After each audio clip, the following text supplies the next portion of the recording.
Township welcoming in J.P. McCaskey. Carson Weiser lets the Tornadoes know that this is how it's going to go. Connects with Lex Haberbosch for the long 56-yard touchdown. And if you missed it, don't worry. Weiser and Township figure that worked well. So we're going to go up top to Haberbosch for 6 more as he just cruises right into the end zone. Next, Blue Streaks drive, and you won't believe what happens.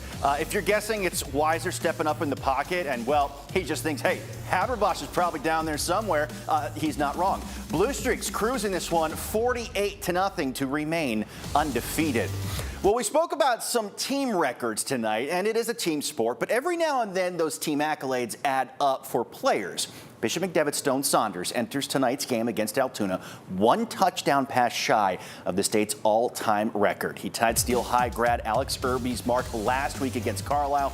On the second play from the line of scrimmage, Saunders going up top looking for Dominic Diaz-Ellis, and he hauls it in for the 38-yard touchdown grab.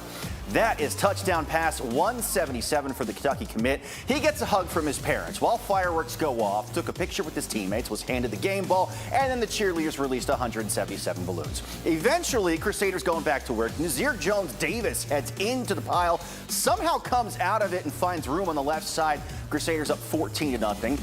Saunders then starts building on that new record. First, going back to Diaz-Ellis and hits him in stride. He hustles down inside the red zone. And then it is 178 and counting as he finds Jonte Quick. Altoona keeps it close, but McDevitt pulls it out 28-21. Over to Landis Field, where Central Dauphin East hosts Cumberland Valley. The Eagles lead 14-13 in the third. Trouble on the snap with CV, and East makes sure that it goes nowhere. They get there and drop them for the loss. Now it's time for the Panthers offense to get ready to go to work. Dimaj Jallo really threading the needle here. He's a small window, heck of a catch to move the chains, takes a hit there. Same drive now in the fourth quarter. But the name you need to know from this one, Leon Parson. He picks up 20 yards here, plowed through for the score. He beat CDE's single-game rushing mark set by Chase Lucas. He runs for 315 yards, 4 touchdowns. Panthers win 34-28, improving to 6-0. Now, there was a matchup in Adams County that everyone was looking forward to, so I'm going to hand it off to Ryan Yee. Yeah, a fun one indeed. 2 teams that have been making a name for themselves in Division III go head-to-head. The 4-1 Bermudian Springs Eagles host the 4-1 Biglerville Canners. A foggy and wet setting we got at Alumni Field at Bermudian Springs High School. We start this one in the second half where the Eagles have the lead 14-6. Eagles ball first. Lane Hubert under center pitches it to Eddie Seabright. Good thing when the running game is going, Seabright finds the outside space for the 23-yard gain. Home crowd loves it, and the Eagles feed off that energy. Hubbard with the option had me looking for the ball, rolls out of the pocket and lobs one up for a wide open Jack Gotch for the score. Extra point good, 21-6 Eagles. Canners turn to respond. Bo Forney drops back, waits, looks, tries to huck it up the middle, but it's read all the way by the man who scored the 3rd TD, Gotch, with the big return to put Eagles in great field position. Now the Canners D would do a good job to hold the fort, brings it to 4th down, just outside the 5. Eagles go for it. Hubbard rolls out, tries the crossbody throw, but it's broken up by Noah Fulton. Turnover on downs, but it wouldn't be enough in the end. Eagles win 28-6. It's band night in another York Adams Division III matchup between the Hanover Nighthawks and the visiting Littlestown Thunderbolts. Bolts on the move first. Brody Biddle fakes the handoff, rolls to his left, and lobs one up to lucky number 13, Garrett Hooper. Almost able to make it into the end zone, just short of the TD, but that leaves cleanup duty for Biddle. Bolts in the big formation, does their best impression of the tush push, and it works. Biddle into the end zone for the first score of the game. Extra point blocked. Littlestown leads 6-0 early. Bolts have the ball again. Biddle spots Nate Albert, who meets contact, goes for the extra yard, but the ball pops out. Nighthawks are all over it and force the turnover to stay within a score. But that wouldn't remain that way for long. Biddle again drops back, throws one up to Colton Cabrick in the one-on-one matchup, goes up, gets it. I'll spoil it for you. It's a TD. 14-zip for the Bolts, and they close out win in a dominant fashion, 27-7.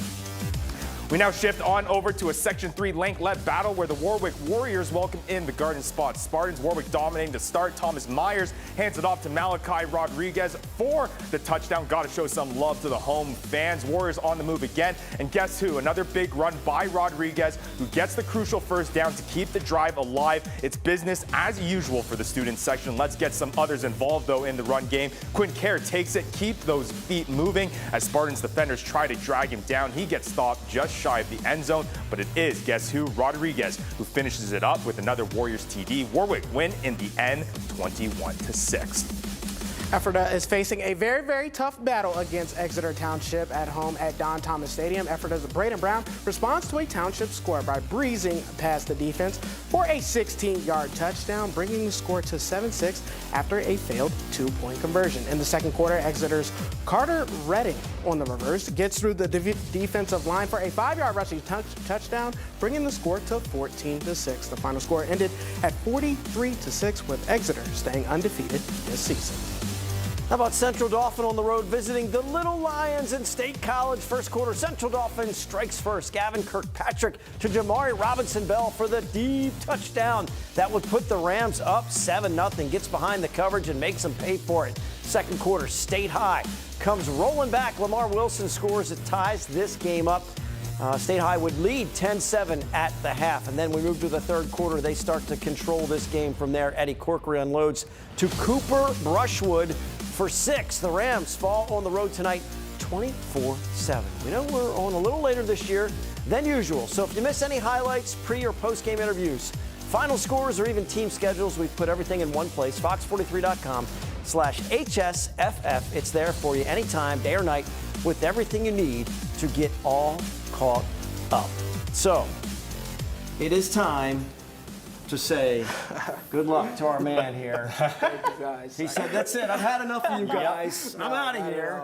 Can't take it anymore. Half the season, couldn't do the rest. Not at all. I appreciate you guys for everything. You guys, as you know, are my family. I appreciate all the feedback, the good times, the bad times, and I love you guys forever. So I really do appreciate it. Thank you so, so much. Right back at you. Love you, brother. We have had so much fun, and we're going to miss that that smile of yours. You've been known to laugh a little bit here and there. There it is. Right. Yeah. Don't be a stranger, but we're busy on Friday nights, okay? I We got you. can't. No Yeah. worries. With this frenzy thing. Yeah. He'll have his feet Appreciate kicked you up at guys. midnight, I think, by then. So. All right, for the entire Frenzy crew, including one last time for Evan Brooks. I'm Evan Brooks, Fox 43 News, signing out. All right. Thanks for joining us. We'll see you next week. Make sure to stay tuned. More Fox 43 News after this.